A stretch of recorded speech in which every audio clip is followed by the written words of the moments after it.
Nah, ini sudah mengalami perubahan warna ya, sudah agak lembab. Dimana kalau yang asli yang dalam kemasan baru itu seperti ini, bisa kita tunjukkan. Nah, ini adalah kemasan yang pernah kita temukan pada saat masih baru ya. Kalau ini sudah agak lama. Semangat pagi, assalamualaikum warahmatullahi wabarakatuh. Tanaman kelapa sawit yang sudah berumur 14 tahun, yang seperti di belakang saya ini memerlukan pupuk NPK 13627 sebanyak 6 kg minimal ya. Jadi hari ini kita akan memupuknya dengan dosis 2 kg per pohonnya, yang mana di beberapa saat yang lalu sebagian dari kebun ini sudah kita pupuk menggunakan NPK Ponska subsidi. NPK Ponska subsidi dengan komposisi 15, 10, 12, dimana komposisi kaliumnya itu cuma 12%. Kali ini kita akan menggunakan pupuk yang menggunakan spesifikasi sesuai dengan kebutuhan tanaman kelapa sawit, yaitu NPK 13627, yaitu NPK merek Pelangi ya, NPK Pelangi, yang mana pupuk ini merupakan pupuk tanaman kelapa sawit yang sudah berproduksi seperti di kebun ini, dimana saat ini di bulan Desember tahun 2022 banyak pohonnya yang seperti ini ya, buahnya kosong. Yang di sini ini ada satu bunga saja. Yang di sebelah sini ini juga kosong ya, bisa kita perjelas, ini kosong. Saat ini di tanggal 18 Desember tahun 2022 kebun ini banyak kosong ya buahnya. Ini ada satu bunga yang nampak, tetapi ukurannya sangat kecil ya. Yang di sebelah sini ini juga kayak gini ya, kurus ya, nampak kurus seperti ini. Kalau kita perjelas kondisi daunnya, ini masih agak hijau ya, agak hijau, tetapi cenderung kurang subur ya untuk yang wilayah di atas ini, dimana ini kemarin sudah kita berikan kapur dolomit ya. Saat ini kita akan lakukan pemupukan dengan kondisi gulma yang seperti ini. Mudah-mudahan nanti bisa kita langsung lakukan penyemprotan ulang untuk membasmi rumput-rumput lunak seperti ini, agar pupuk yang kita berikan hari ini bisa diserap tanaman dengan baik ya. Dan pupuk yang kita gunakan kali ini adalah pupuk jenis blending. Baiklah, kita akan membuka satu kemasan pupuk ini ya. Pupuknya NPK Pelangi, komposisinya 13% nitrogen, 6% fosfat dan 27% kalium, serta ada tambahan 4% magnesium. Jadi komposisi ini sudah disesuaikan dengan kebutuhan tanaman, di mana tanaman kelapa sawit dalam 1 tahun itu mampu menghasilkan 28 ton per hektar per tahun, yang mana dari sejumlah buah tersebut diangkut sebagian unsur nitrogen, fosfat dan kalium harus ditambahkan kembali karena beberapa unsur ini sudah terangkut melalui hasil panen dalam 1 tahunnya. Baiklah, kita akan buka bagaimana bentuk pupuk yang akan kita gunakan kali ini.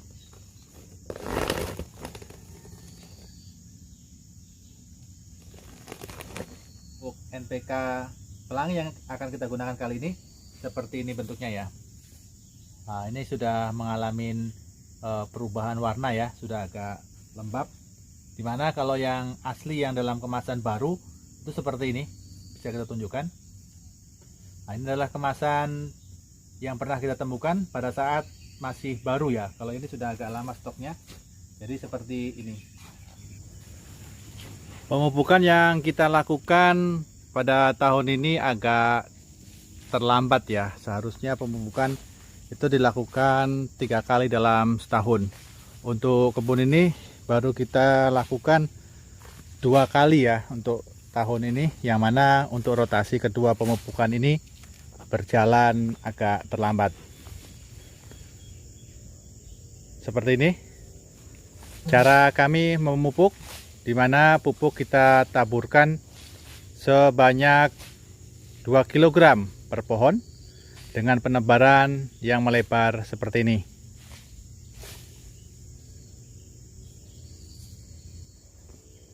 Adapun gulma rumput yang ada di kebun ini nanti akan kita kendalikan kembali agar proses pemupukan yang kita lakukan pada hari ini bisa berjalan dengan baik, di mana pupuk yang kita berikan bisa diserap tanaman dan tidak sia-sia.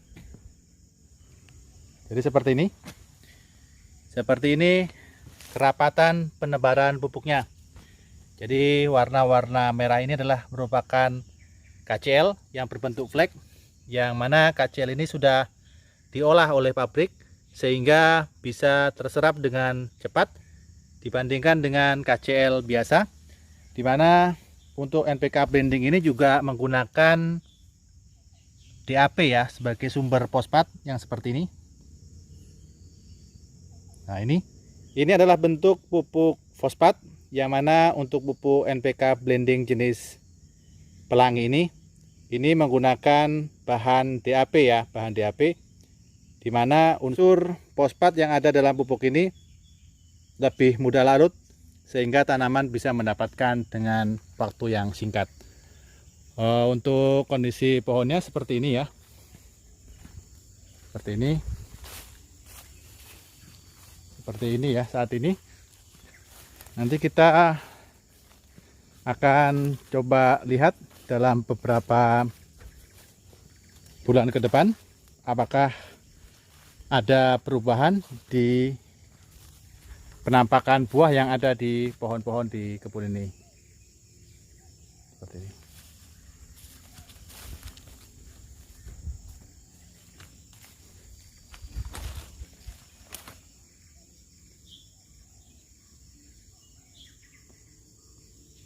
Ini tampak ya, kalau yang seperti ini agak kurang subur ya, daunnya cenderung bercorak kuning seperti ini. Beda dengan yang di bawah sana yang sudah dipupuk menggunakan NPK Ponska. Coba kita lihat bagaimana keadaan daunnya. Jadi ini di sini yang jadi masalah berikutnya adalah jarak tanam ya. Jarak tanamnya itu tidak beraturan ya, seperti yang di sini. Ini kemarin kita tumbang ada 5 pohon di sebelah sini karena ini jaraknya tidak beraturan antara yang baris di sebelah sini. Ini yang setelah ditumbang ketemu seperti ini ya daunnya. Jadi dulu waktu belum ditumbang ini tentu akan sangat rapat sekali seperti yang ini, yang masih ada di sini. Ini seperti ini. Ini dengan pohon yang di sebelah sini ini agak rapat. Jadi risiko penanaman dengan jarak yang tidak teratur, apalagi jaraknya kurang dari 9 meter, akan seperti ini ya, seperti pohon ini. Nah, ini dengan ini tidak sampai 9 meter ya, jadi daunnya itu bertumpuk seperti ini. Nah, ini yang di sini daunnya ketemu dengan pohonnya di sebelah situ, dan ini bentuknya bukan mata 5 lagi, barisannya pun tidak teratur ya, seperti ini, tidak lurus. Oleh sebab itu kemarin kita coba rencana mau replanting ya dengan pola underplanting seperti ini. Ini sudah kita tanam sebaris ini lurus ke sana, yang mana nanti diharapkan dengan penanaman ini kita bisa mendapatkan kondisi tanaman yang ideal. Jadi sementara tanaman baru belum hidup, tanaman baru belum bisa produksi, kita masih mencoba untuk memanen ya, merawat dan memanen pohon-pohon yang ada di kebun ini. Harapannya panennya masih bisa menghasilkan rupiah, dimana saat ini harga TBS sawit cukup baik ya, di angka 2000, dimana hal tersebut sangat penting buat kami, di mana penghasilan dari kebun kelapa sawit ini bisa membantu perekonomian keluarga petani. Jadi seperti ini kondisi daunnya yang sudah dipupuk di bagian bawah seperti ini.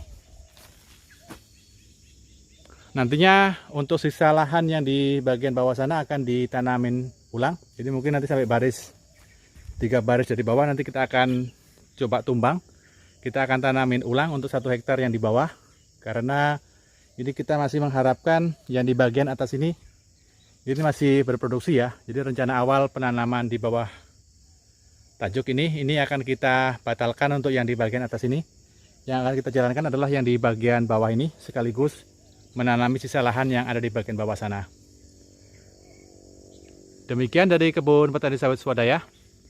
Kebun yang penanamannya tidak teratur dan pemupukan kita gunakan NPK 13627 untuk di sebelah sini. Yang di sebelah sini sudah dipupuk kemarin. Mudah-mudahan hasil panennya masih bisa meningkat untuk panen terakhir. Hanya dihasilkan sekitar 1 ton 400 untuk lahan seluas 1,5 hektar.